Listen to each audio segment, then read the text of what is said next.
Well, good day to you. I'm Charlie Hull for Central Illinois Sports, previewing the 2023 Quincy Shootout with Muddy River sports editor Matt Schuckman. And first of all, Matt, thanks for spending some time with us here today. Looking forward to it. Looking forward to the shootout. And you guys do a fantastic job with what you're doing with your live streams. And anxious to see how this goes for you guys in the first year you guys are doing all the games here at the shootout. We're definitely excited about being a partner with the Quincy Shootout this year, but I want to go back because I know you have been a part of this and a part of the area sports scene for a long time now. But let's go back to when you first heard about this idea for a shootout in Quincy, Illinois. This is the fourth annual Quincy Shootout. Let's go back to the first one. What were your thoughts and what did you kind of see this thing growing to become? Well, I think off the bat, when the idea was thrown out there on the table, it was like, oh, this is going to go over big.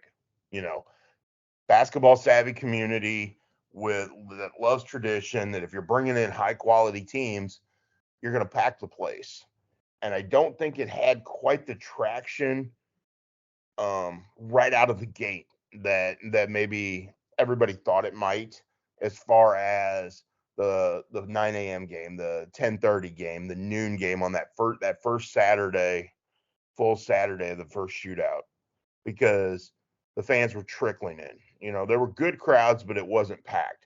And as the day wore on, the stands filled, and it was like, okay, this is cool. And as the crowd grew and the play was incredible, and you had great teams going, you went, okay, this is something special here. More fans need to get out here and see this. Well, that has happened. And you're starting to see how through the years how the event has grown to where the early games are drawing a high amount of fans, not just the late games. Now, yeah, you're not getting 3,000, 4,000 people in there at 9 a.m. But by the evening, especially by the time Quincy High School plays, you're seeing really large crowds. So I think out of the gate it was like, this is going to be an awesome event. Let's do it. Let's embrace it. Let's get, what can we do? How can we get it going? And then it was like, okay, maybe it didn't go quite as well as some people, as everybody wanted it to right off the bat. And then at the end of the day, you went, wow, that was really successful. I remember walking out of there at the end of that Saturday night of the first shootout. Um, and I've been in Blue Devil Gym for every game of every shootout so far. And I remember we were exhausted that first night, that first shootout. At the end of the night, we walked out of the gym, and the last two out of there were myself and Scott Douglas, who was the athletic director at Quincy High at the time. And we kind of looked at each other and we're like, we're going to be exhausted tomorrow. But then we were like, how awesome was that day of basketball? And I think everybody did that. Everybody took a step back at the end of that first shootout and went, that was incredible, because you had really high quality teams. You had great games.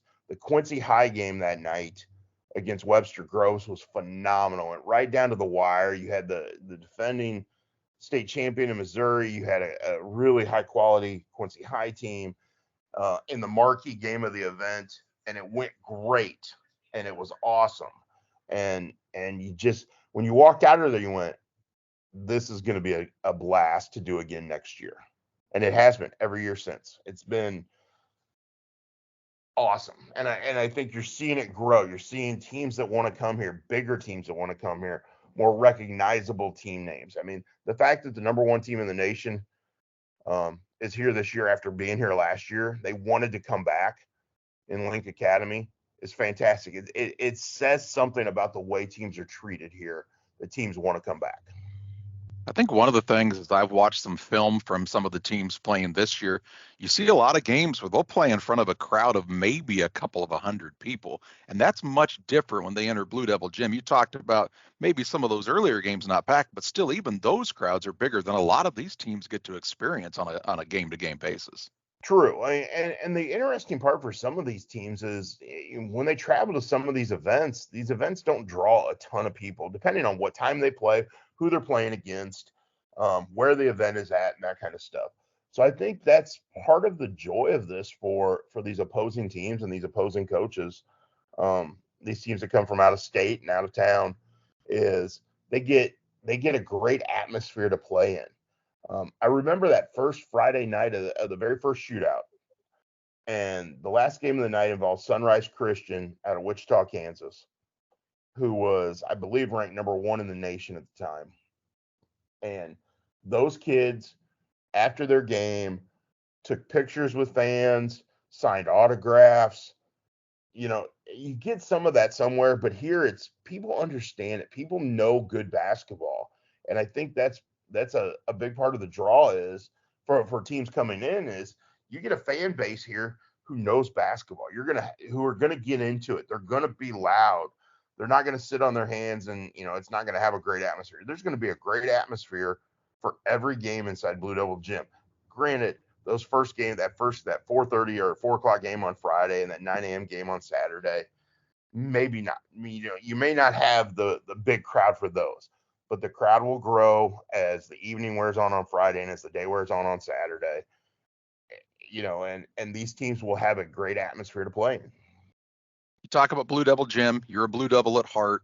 People who have never experienced Blue Devil Gym, especially for a Quincy High game, try to summarize that the best you can to kind of paint them a picture of why they really need to come out. And even if they watch no other game in the shootout, I encourage people to take their kids and their families to just watch the Blue Devils because it's an event in and of itself. Well, I think first and foremost, you walk into Blue Devil Gym and you see the huge Blue Devil head painted on the floor. And it's like, okay, that's cool. And you look around the gym and you see the history. You see painted on the south wall, or on the north wall, the state tournament appearances, the 64 game win streak, the number of Western Big Six conference championships. You see the huge video board. And then you've got 13 state trophies with banners hanging from the rafters above the floor.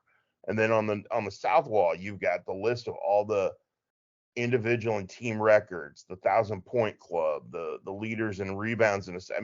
Everywhere you look around, there's a piece of history. In the hallways, you see the trophy cases and stuff. So just coming into Blue Devil Gym, you get a sense of what it's like, that this town, this high school, this community, embraces this basketball tradition. And then, like a lot of places, the band plays and they go through warm-ups and you're like, okay, and people are cheering and, the school fight song, Stand Up and Cheer plays and everybody stands in the stands and they're clapping and singing along. And you're like, okay, this is a great atmosphere. And then the lights go out and you're like, ooh, what's going on? And I remember this vividly from when I was a kid of, you just had that moment, that anticipation of what is this? What is going to happen? And then they do, and now what they do, they've obviously it's changed over the years, but they have a hype video they play that leads into the Blue Devil mascot coming out of the locker room.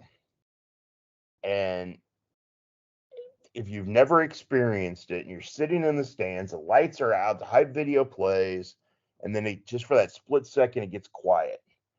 And the band starts up, and here comes a muscular student athlete dressed like a Blue Devil with a flaming pitchfork. And it's like, oh my. I just, there's nothing like it anywhere. There's nothing like it in Illinois. There's nothing. No, I've seen videos of other places. Somebody had me look at a video of an entrance for a football team in Florida and said, this is great. No, It doesn't compare. There's just, you get goosebumps. You watch the Blue Devil run around the gym. You see the kids get excited, section by section. The stands come to their feet as he runs past. There's so much pomp and circumstance to it that it's just incredible. And then, they announce the starting lineup and the starters join him on the field, and he's standing there with his flaming pitchfork. Where else do you have a flaming pitchfork that they allow a kid to run around the gym with a gas-powered pitchfork? It's awesome. It's definitely an event. We encourage people, if they've never gotten to see that, whether it's during the 2023 Quincy Shootout or another time, Blue Yeah. Devil Gym is a must see. Matt Schuckman, sports editor at Muddy River Sports, joining us. And Matt, the thing about it is, not only is the intro pretty good, but hey, this year's version of the Blue Devils themselves is a very talented basketball team, and I think that's something we don't want people to miss out. There's immensely talented teams coming in. You talked about Link Academy being the #1 team, but as far as high school basketball in its purest form, this Quincy Blue Devils team is something to watch. It's a very good basketball team. Plays really well together. 15-2 as we record this, going into the weekend, a 15-2 record, and a very young team too. Sophomores and juniors. There's only 2 seniors that play any sort of minutes, and it's a pretty special group. And the fact that they play so well together, and they're athletic, they can play above the rim, they can shoot the three, and play dynamite defense. It is a special group, but they would have their hands full with almost any team coming into the shootout. And I think that's the great thing, and what Eric Stratman, the shootout organizer, and Andy Douglas, the Quincy High School coach, and anybody else involved in getting this set up, what they've done, and the quality of teams that are coming in and the matchups they're providing. They're not pitting a Link Academy, #1 in the nation, against a team they have no business playing. They go out and bring in another high level opponent for everybody on the docket. And I think that's the thing, is you walk into the gym, and it doesn't matter if it's the 9 a.m. game or the 7:30 game involving Quincy High School, you're going to see really, really good basketball. And the thing we've noticed, and they've done it every year, which I think is a really cool piece to this, is you have Quincy High School, which is always the marquee game on both nights, the 7 o'clock game. But during the day, they have an area team come in. I remember when Clark County played Muscatine, Iowa, which had Joe Wieskamp that played at the University of Iowa. And Clark County, Chandler Bevins and him went back and forth and had a fantastic one-on-one duel, but it turned out to be a great game. Monroe City's played in it. A very talented Liberty team has played in it. This year, Mizzou recruit Danny Stevens in Southeastern will play in it. And I just think they do a great job of keeping a local connection along with along with bringing in national powerhouses. And what it ends up doing is you see quality basketball played at a high level every single game. I'm going to put you on the spot here. I'm going to make you choose a game or two you're looking forward to. There's 17 of these things. By the way, the games played Friday night at the Pit are very high-level basketball games as well. But maybe a team or two or a game or two in those matchups that you're really looking forward to the most. Well, I want to see Kansas City Staley, and I know they're going to play Quincy High School this year, but I think I've heard so much about Staley. Staley just played in the Highland Shootout. I'm really looking forward to seeing Staley play. The other team I'm really looking forward to see play is Chicago St. Rita. Again, a team with a ton of talent, with a team that has one player's committed to Illinois, one's committed to North Carolina. So I think that's great. It's hard to pick one game or two games because they're all going to be so good. Sure. But when you look up and down, seeing St. Louis Vashon come in again is great because of the history there. I'm real curious. There's one game I'm real curious because I know a little bit about both teams, but I've never seen either play, and I know some of the history behind their athletic programs, and that's Bergen Catholic against Wasatch Academy. That's going to be the 4:30 game on Saturday. I'm real curious about that because Bergen Catholic has this huge athletic legacy. If I was doing my research correctly, it's 18 state football championships, 14 state wrestling championships, 4 state basketball championships throughout their history. They've had a run of guys who from their school go pro in different sports. Brian Cushing, the linebacker for the Houston Texans, is from there.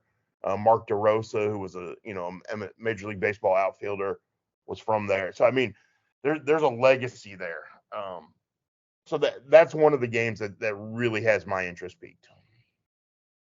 The entire event is worth the price of admission. There's still tickets available on the QuincyShootout.com website. We encourage people to attend in person. Of course, if you're not able to make it or you just want to go for a couple of games, you can also stream it on Central Illinois Sports. But I think one of the things I look forward to most is the type of coverage you and your team at Muddy River Sports are able to provide, because you really talk about some of those things that are just outside of the game itself. You do a great coverage of the game, but man, you get into some really interesting stories with this event, and people can expect that same type of coverage this year. Yeah, we'll be there for every single game. I'll have a photo gallery from every single game as it goes along. One of the things I'll have posted on our site next week, a look at the shootout from A to Z. And just maybe some things you don't normally see, some things you might want to know about the gym or about these teams. So we're going to try to give you an A to Z look inside the shootout. So to get people prepared, because I think it's awesome. And we'll talk to players and coaches throughout the event. And I think what you're seeing, and I don't know if anybody's passed this along to you, there was a team that came here from Liberty or from Henderson, Nevada, Henderson Liberty, whose best player was a kid named Julian Strother, who's now playing for Gonzaga, and is starring. He's a dynamite college basketball player. They came here twice. He played in 1 year, had to sit out the other year, even though he was here because he had I think it was a broken bone in his foot or an ankle injury. I have to go back and look.